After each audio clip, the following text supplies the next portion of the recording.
Hello, good afternoon, everybody, wherever you are here on the earth. I'm somewhere located in the earth, enjoying my now moment, and I hope you are as well. So, today I wanted to jump on and just talk about some of the imagery that I've been interpreting as far as the coronavirus molecule that we have been seeing everywhere as part of the marketing campaign for the coronavirus.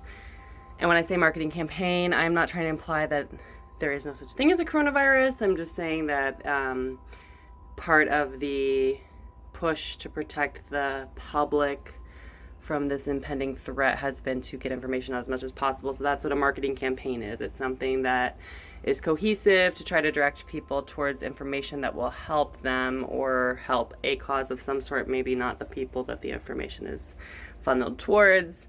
But that's sort of the way that organizations consider how to push information towards a populace, right? It's through a marketing campaign. So the marketing campaign with coronavirus includes showing us images of the coronavirus molecule.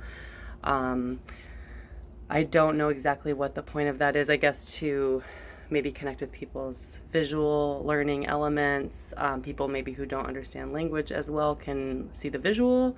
People who love science and are interested in what the images look like are compelled towards it. And perhaps it lends, it's just another illustration of the narrative. So maybe helps our brains conceptualize the reality of the virus better. Anyway, I've been looking at the image itself, which is separate from all the other things I feel I was just mentioning. The image itself presents, I've done some drawings here. In the center, you see the image itself, right? That's what kind of the coronavirus molecule is shown as, is this giant circle or sphere with a bunch of branching triangles coming off of it, okay?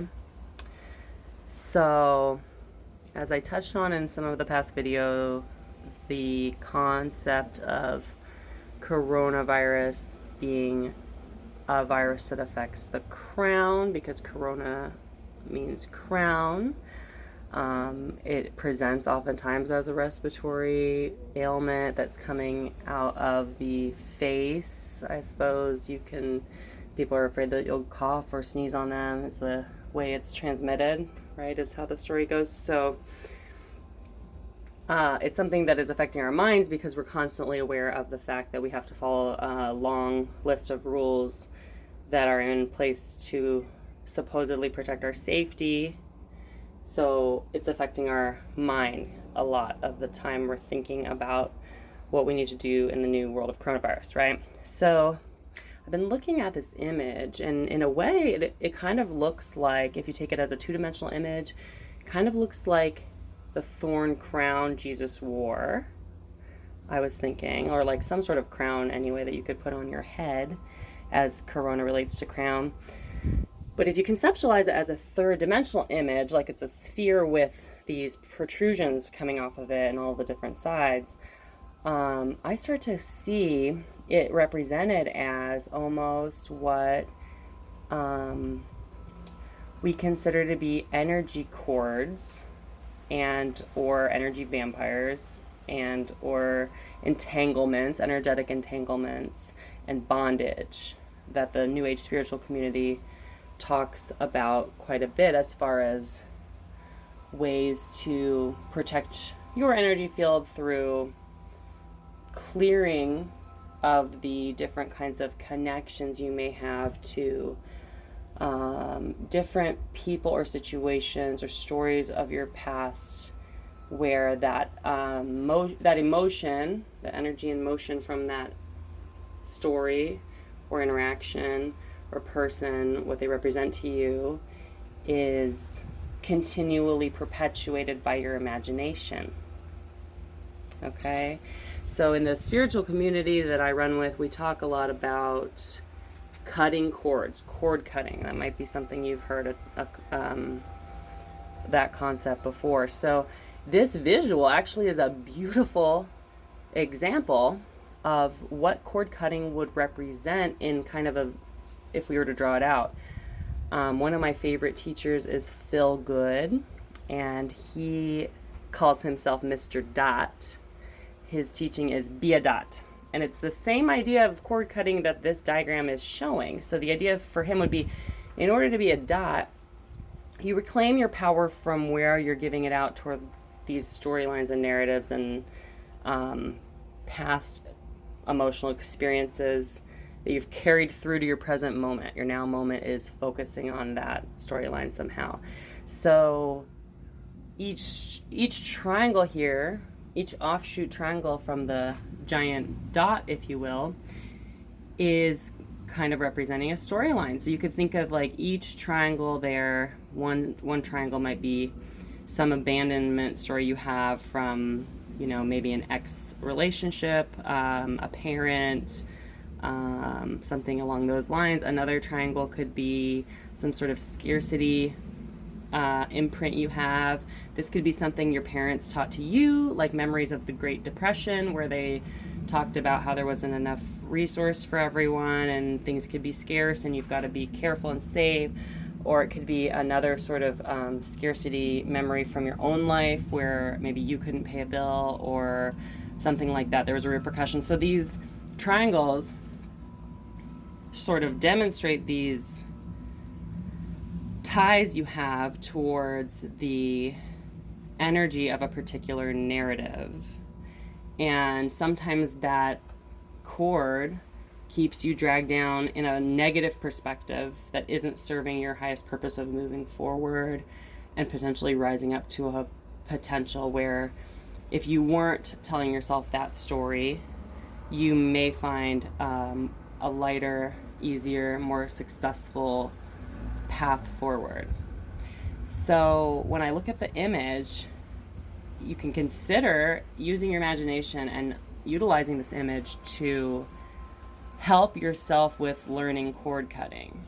Teach yourself cord cutting essentially through this idea. Every time you're telling yourself a story of feeling like you're judging another person for something that they have done to you or seemingly to you, or you're judging yourself for a way you reacted to some particular event in your life, the more you tell yourself that story on a loop, the more ingrained it becomes with your identification of who you are.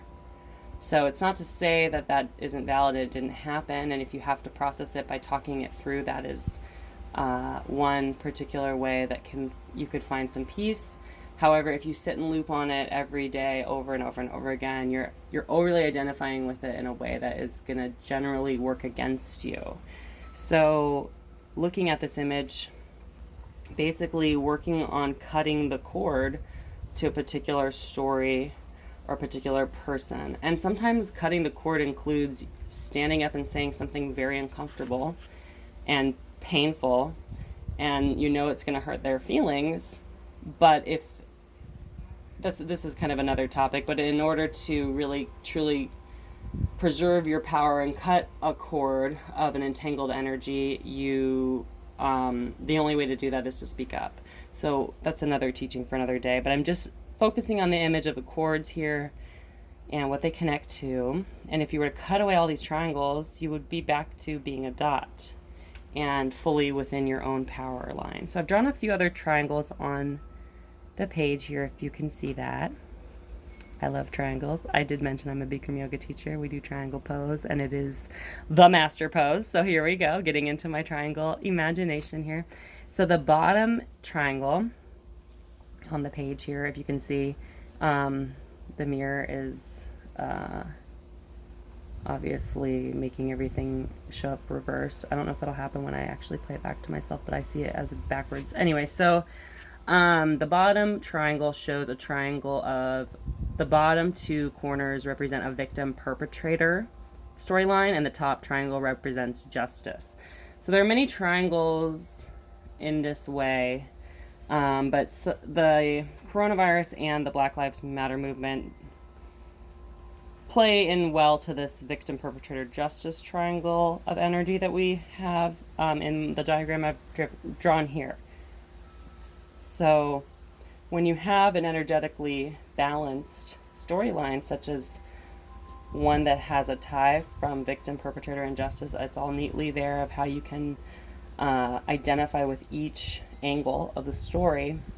It's a very strong, sound, energetic, and it's difficult to break down. So when narratives are presented in this way, it's very easy to create an entanglement to them.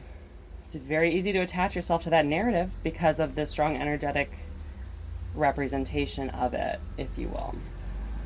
At the very top here, I've drawn 2 triangles opposing, okay? These are right angle triangles. Different than an equilateral triangle, as you see here, they're right angle triangles. So what I've written on one side is right and the other side is left. Sort of the way I'm envisioning the camps of right wing and left wing that are being presented in the United States as the opposing sides of our sort of political divide that leaks into almost every other area of our life. I mean, pretty much every other area of our life. Every area of our life has been tainted by the right wing versus the left wing narrative, if you will, or I don't know if you want to say tainted, maybe enveloped or encompassing. So you see where the strong corner of a right triangle is sort of the base camp of the agenda and narrative, and then it sort of grows exponentially outward from those triangles. And when I drew them, I found if you were to connect the two, it looks like a set of wings, similar to the imagery I put up on my social media earlier, I think last week, when I was talking about right wing and left wing being fragmented, broken paradigms, and that uniting the two would create a full set of wings. We're all angels here with our own full set of wings, and it sort of completes this first lesson today on how energetic stability works in a mathematical way. How energetic instability works is something we can get into in the next video, and perhaps deeper explanations as far as entanglement, cord cutting, and some of the language I've used here that may not be clear to those who are new to this movement. So if you have questions about some of the things I've talked about today, if nothing makes sense to you, or if it seems very digestible to you, I would love the feedback, because I often find myself surprised by different people's reactions to this information. It can be very broad and volatile, especially in the now moment of June 7th, 2020. That is the current paradigm I'm in, because volatility is the name of the game today. So give me a shout out, comment if you got anything out of this or would like to give me some feedback. I would love it. Hope you're having a great day, and if you need to practice some triangle pose, I can assist with that as well, but I think we all know our warrior moves into our triangle.